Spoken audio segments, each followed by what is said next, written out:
Chapter 1. The New Machine. Nathan Brill's eyes snapped open. For a moment, the world held absolutely still. There was no heartbeat thrumming in his ears. No rush of blood. No nausea, aches, or fatigue gnawing at the edge of his mind. Just silence, bright and metallic, filling the small apartment around him. He laid on his back, staring at the old ironwork pipes running crosswise on the ceiling.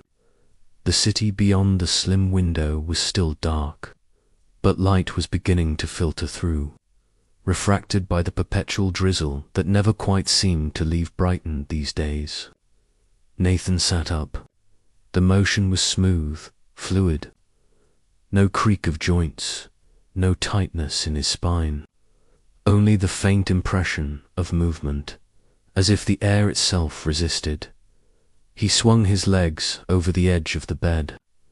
The floor was cold on his feet, though it registered only as a distant pressure, not a sensation.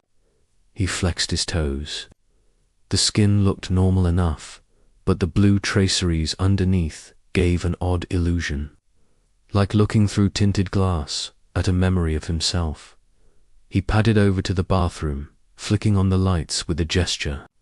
They responded at once, soft white glare pooling across brushed steel. He eyed himself in the mirror, a face he recognized. Same tousled brown hair, same green eyes. But the skin was just a touch too flawless. The curve of his jaw like the sharp lines someone would carve in an AI avatar. Not reality, he considered, for a long minute, whether to shave. Muscle memory said to go through the motions. Scrape old stubble, splash cold water, pat his cheeks dry. But the stubble no longer grew. He'd noticed, the first week after the crash, that his skin simply refused to change. No hair, no new marks. Not even the faint scratch from the collision with the shattered coffee table. When his legs had given out that bad morning in October, he turned on the shower instead and let the water course down over him. It felt wrong. Lukewarm, synthetic, a simulation of heat and chill, but nothing like the full-bodied ache of a real shower. He watched the droplets run over his arms, vanishing almost instantly into the surface of his skin. "You are alive, Nathan," the voice had told him. "We restored what we could." He suspected nobody knew exactly what that meant, not even the ones who'd done the restoring. After dressing in old tracksuit bottoms and a faded blue hoodie, he drifted through the living room. He kept the place obsessively clean, though nobody ever visited. Maybe, he thought, it was the last vestige of control over his new existence. Each plate, each spoon, every coil of cable and journalists' business cards had their place. Even his battered copy of Cosmos sat at the exact center of the table, as if waiting for another reader who would not come. In the kitchenette, he flicked on the coffee machine. The ritual comforted him, even though caffeine now affected him scarcely at all. Once, he would have joked about needing a bucketful just to open his eyes after a bender. But those times felt impossibly distant. His nervous system, whatever replaced it, simply didn't respond as it used to. Still, the taste and smell helped, grounding him.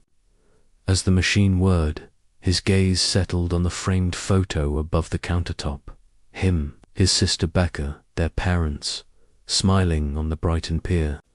The pretense of normalcy, dead for months, haunted the room like the aftertaste of tears.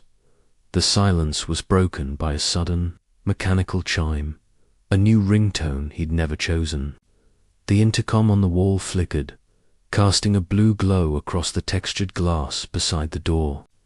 He let out a slow breath before pressing the answer button. "Mr. Brill," came a deep, measured voice. "It's time. The council will see you now." He recognized the cadence. Formal, with that hint of irritation that Sergeant Breek could never quite conceal. Even after all these months. Yeah, give me 5. Nathan ended the call without waiting for acknowledgement. Knowing full well that would annoy Brick, he poured himself a mug of coffee.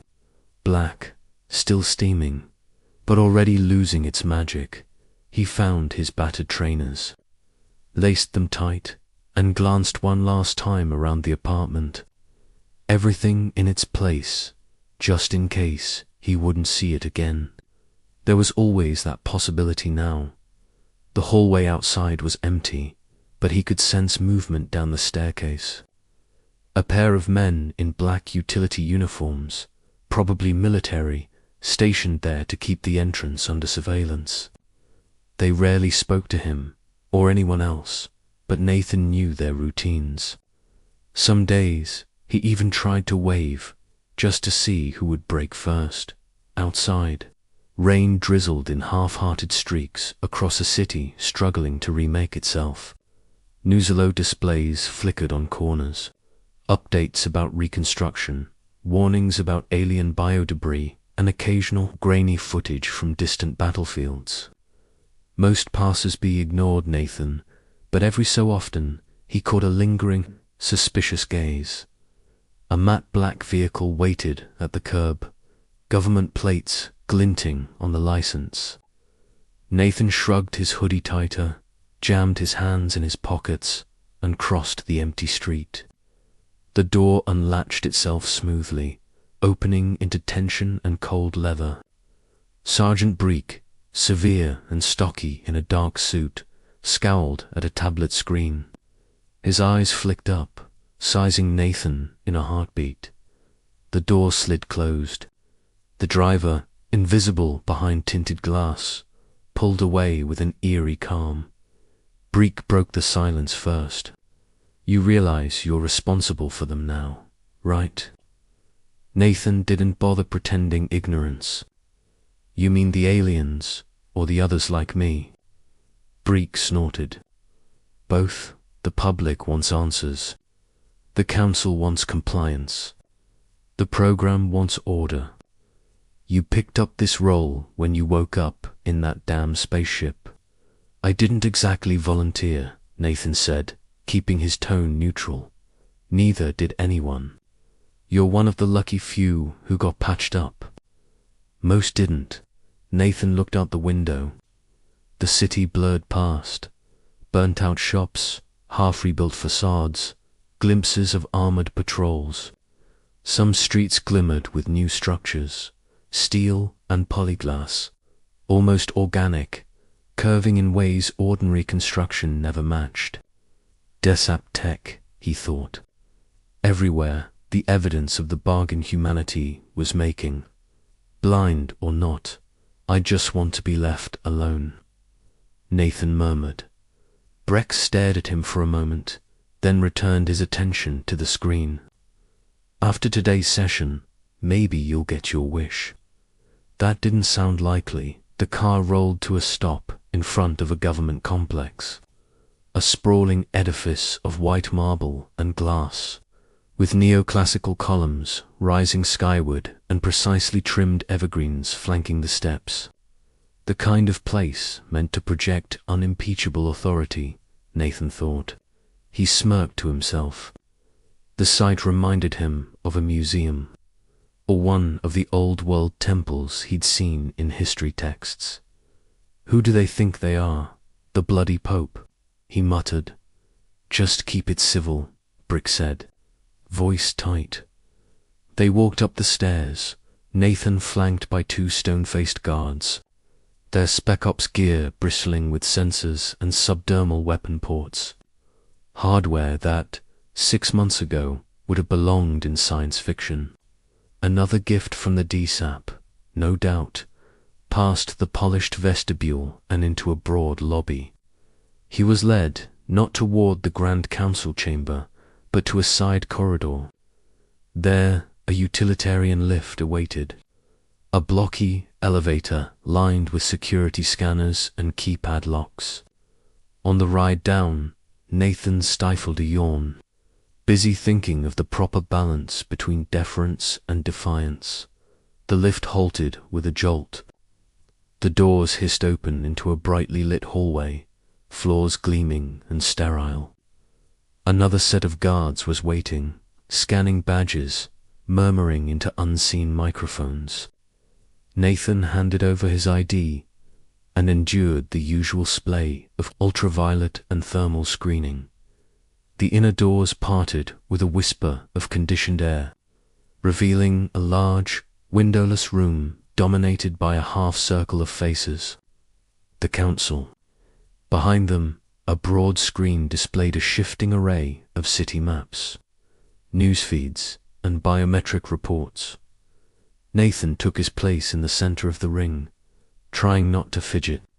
He felt the presence of Leanne and a few other MSAP survivors along the side, watching, wary, quietly communicating a mutual, unspoken understanding. Breek took a step forward, presenting Nathan Brill, first contact intermediary. The chairman, an aging man whose name never really remembered, adjusted his glasses and nodded. "Mr. Brill, thank you for coming."